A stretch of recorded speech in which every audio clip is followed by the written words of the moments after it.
यहाँ से पहले वो नौकरी पेशा थे, नौकरी किया करते थे, यहाँ से निकल के इस कैटेगरी में आ गए। मैं आप लोगों को बता देना चाहता हूँ, बहुत गरीब परिवार से बिलोंग करता था। मेरे दादाजी विजयनगर के अंदर 27 मील चौराहा है, नाम सुना है? 27 मील के ऊपर लेथ मशीन पर काम किया करते थे, मजदूरी किया करते थे। 10 बाय 10 के कमरे में मेरा परिवार किराए में रहा करता था। विजयनगर का सरकारी अस्पताल है, अगर आप लोगों ने देखा हो तो, उसके जस्ट सामने कमरा बना हुआ है कोने पे। उस कमरे को आज भी जाके देख लेना, ईंटों की चुने का कमरा है। उस कमरे में मेरा परिवार किराए पे रहा करता था। वो कमरा आज भी है। बहुत बुरे हालात थे, 2 वक्त की रोटी का पैसा नहीं होता था। मजदूर कितना कमाता आप लोग अच्छे से जानते हैं। और 7 जने उस कमरे में रहा करते थे, खाने का पैसा नहीं था। मेरे फादर 13 साल की उम्र में कचौरी बेचने का काम किया करते थे विजयनगर में। सरकारी स्कूल में वहां पे डाल दिया था, बस स्टैंड के वहां पे आगे एक स्कूल है, मेरे को नहीं पता स्कूल का क्या नाम, बोल मैं नाम लेना नहीं चाहता है। मेरे को जहां तक याद है, मेरे को एग्जैक्टली मेरी मेमोरी इतनी शार्प नहीं है, मैं तो छोटा ही था, मैंने जैसा मेरे को पता लगा है। बस स्टैंड के बगल में है, रेलवे स्टेशन के बगल में भी है एक स्कूल, विजयनगर में वहां डाला।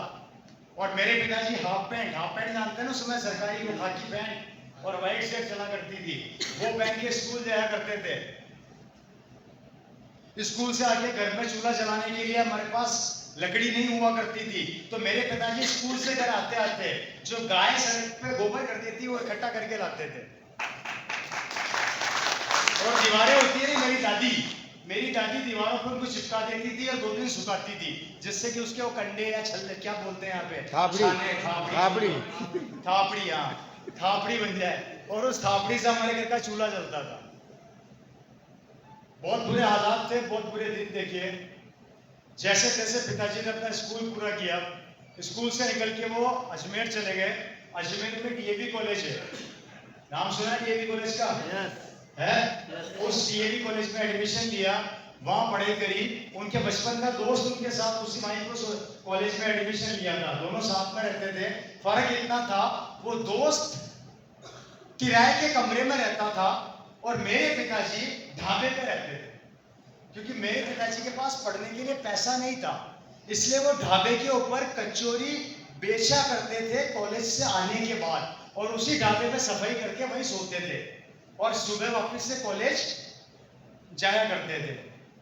उनका बचपन का दोस्त उनको बोलता था कि एक काम कर, तू मेरे साथ कमरे में रहा कर, तो पिताजी बोलते थे किराया नहीं दे सकता। पिताजी ने, दोस्त ने बोला कोई बात नहीं, तू किराया मत दे, तू आ जा। पिताजी के बड़े बहुत लंबे समय तक नहीं गए, लगभग 6-7 महीने बाद दोस्त ने बहुत जबरदस्ती करी तो पिताजी उसके रूम में रहने लगे। उस समय 2 टैबलेट चला करती थी, एक तो नींद आने की और एक नींद नहीं आने की। मेरे फादर नींद नहीं आने की दवाई ले लेके पढ़ाई किया करते थे। क्या किया करते थे? पढ़ाई किया करते थे दोस्तों। रात को 3-3 बजे 4-4 बजे तक उन्होंने मेहनत करी। 3 साल कॉलेज में देने के बाद जैसे तैसे गरीबी से स्ट्रगल करते करते जब वो कॉलेज से बाहर निकले तो राजस्थान गवर्नमेंट में सीधा उनका जॉब लगा और उनको जॉब मिला। उस समय की बात कर रहा हूं मैं, joint director of Rajasthan government, जो उसमें इक्विवेलेंट था आईएएस ऑफिसर, राइट सर। सीधा उनको सरकारी नौकरी मिली, महीने की सैलरी उनको मिली उस समय 25,000 रुपया महीना। कितना? 25,000 बहुत होता था। सरकारी गाड़ी, सरकारी बंगला।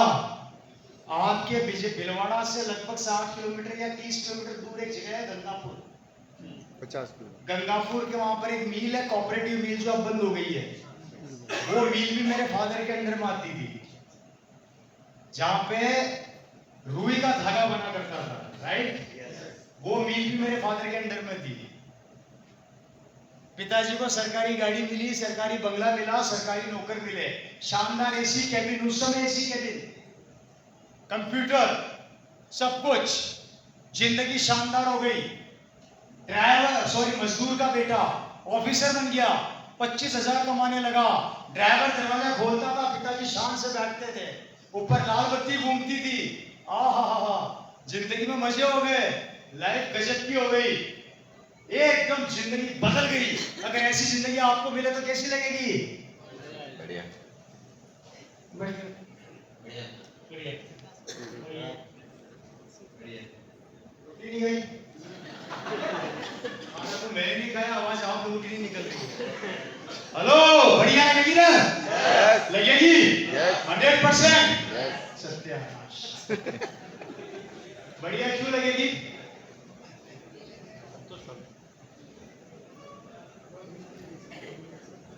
आओ। ये मेरे बहुत अच्छे मित्र हैं, वो अलग बात है कि मेरे का नाम नहीं जाना। बढ़िया लगेगी? मुझे एक बात बताओ, वो सरकारी नौकरी किसकी, मेरे फादर की या सरकार की? सरकार की वो सरकारी गाड़ी किसकी, मेरे फादर की या सरकार की? सरकार की वो लाल बत्ती किसकी, मेरे फादर की या सरकार की? सरकार की वो नौकर किसके, मेरे फादर के या सरकार के? सरकार की वो बंगला किसका, मेरे फादर का या सरकार का? सरकार का वो एसी किसका, मेरे फादर का या सरकार का? सरकार का वो कंप्यूटर किसका, मेरे फादर का या सरकार का? सरकार का 60-70 साल बाद जब रिटायर होंगे तो क्या मेरे फादर वहां से एक पेन भी उठा के ला सकते हैं क्या? नहीं तो फिर बढ़िया कैसे?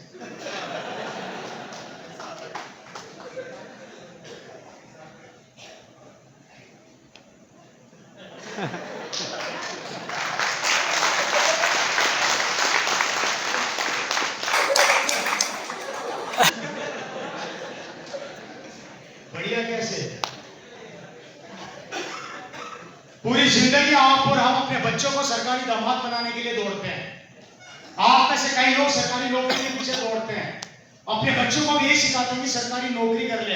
अरे 60 साल 70 साल नौकरी करने के बाद अगर मैं उस ऑफिस से एक पेन ढके नहीं ला सकता तो मुझे बताओ सरकारी नौकरी बढ़िया कैसे हुई?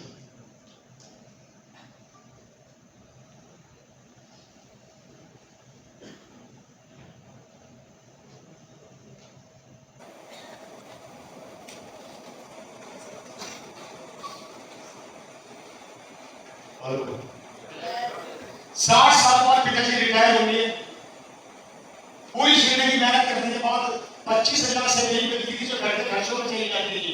दुनिया में आप में से एक भी आदमी हाथ ऊंचा करके बता दो जो आज की तारीख में जिसकी सैलरी महीने की ₹1,00,000 हो और उसके अकाउंट में 2 करोड़ पड़ा हो।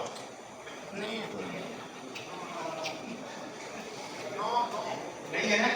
इट मींस इसका तो मतलब रहा नहीं। अब क्या बचा? 60 साल नौकरी करने के बाद पीएफ और प्रोविडेंट फंड जो भी आप लोग बोलते हैं या जो भी इकट्ठा पड़ता है वो इकट्ठा होता है सर। 70 लाख रुपया, 70 लाख रुपया आपको रिटायरमेंट पे मिला। समझना, बहुत इंपॉर्टेंट चीज बता रहा हूँ। 70 लाख रुपया आपको मिला, आप रिटायर हो गए। 70 साल लाख में से 50 लाख खर्च हो जाते हैं मकान बनाने, जमीन खरीदने में। 10 लाख रुपए खर्च हो जाते हैं बच्चों को पढ़ाने लिखाने में। 10 लाख खर्च हो जाते हैं आपकी बेटी की शादी में। 80 साल की उम्र तक आते आते आपके अकाउंट का बैंक बैलेंस होता है मनी का अंडा।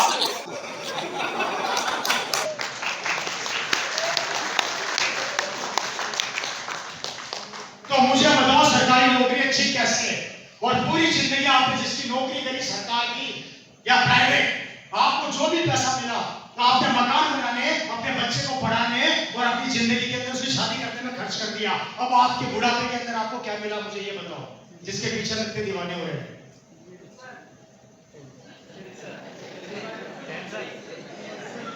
वो भी नहीं मिलेगी, वो भी नहीं मिलेगी। उससे भी ऊपर कुछ होगा तो वो मिलेगा। 70 साल 80 साल की उम्र में अपने बेटे को जाकर बोलना, बहू एक कप चाय पिला दे। पानी में पीता ही नहीं, आरसीएम करते हैं। क्या मजाक कर रहे हो? क्या पानी पिला दो? मेरा रिकॉर्ड तोड़ दोगे आप यार। 12 साल का, आज तक पानी नहीं पिया मैंने कभी मीटिंग में। 70 साल नौकरी करने के बाद, सॉरी बुढ़ापे में 70 लाख रुपया मिला और सारा पैसा घर में खर्च हो गया। और जब 70-80 साल के हो जाओगे तो अपनी बहू से बोलोगे, बहू एक कप चाय पिला दे। तो बहू बोलेगी चुपचाप कोने में बैठा रहो बेटा, टाइम होगा तब पिलाऊंगी। तो मुझे बताइए वो सरकारी नौकरी किस काम की?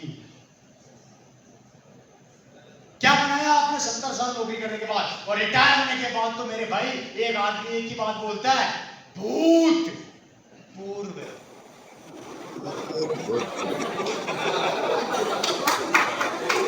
पिछला भूत है सरकारी, मैं घर का आराम है, ये हालात हो जाते हैं। और जिसके पीछे हमारे देश के युवा और आप लोग पागलों की तरह लगे बड़े हो, सच बोल रहा हूँ झूठ बोल रहा हूँ है जी? अब मैं आपसे में कन्वर्ट करता हूँ इसको। जब 70 साल के हो जाओगे और जब कोई पूछेगा नहीं ना, मैंने देखा है राजस्थान के विजयनगर में ही ऐसे परिवारों को 60-70 साल की उम्र में जब पिताजी ये बोलते हैं कि बेटा 5,000 रुपए की दवाई आएगी, तो बेटा पता है क्या जवाब देता है? अजी पिताजी भैया को ना बजट बिगड़ जाए, 2 गोलियां ला दे दूं, काम चला लीजिए, 4 गोलियां ला दे दूं, काम चला लीजिए, बार 5,000 गोलियां जेब में 500 रुपए ही है। जिस पिता ने पूरी जिंदगी हमें इस लायक किया, आज उसके बुढ़ापे में हम उसको 5,000 की दवाई नहीं दिला सकते और पूरी जिंदगी उस आदमी ने गुलामी करके कहीं और नौकरी करके अपनी जिंदगी तबाह कर ली। किसको दोष देंगे हम लोग, किसको? और 70 साल के जब हो जाते और किसी काम के नहीं रहते, तब आरसीएम बोलती है क्या हुआ, किसी काम का नहीं रहा, अब आजा मेरे पास, अब आजा मेरे पास। 70 साल की उम्र में फॉर्म भी साइन करोगे और 5 साल ईमानदारी से काम कर लिया, 60 साल की उम्र में फॉर्म साइन करोगे और 5 साल ईमानदारी से काम कर लिया, तो आरसीएम बोलेगी जब तक तेरी सांसें चलेगी तब तक ये पैसा आता रहेगा, आता रहेगा, आता रहेगा। चाहे तू 100 साल का हो जा, चाहे तू 150 साल का हो जा, चाहे तू 200 साल का हो जा, और अगर दुनिया से चले भी गए तो अपने बेटे को ये बिजनेस देकर जाओगे कि बेटा मैं तो चला, ये बिजनेस तेरे को संभाल के जा रहा हूं। और उस समय जब आपके अकाउंट में पैसा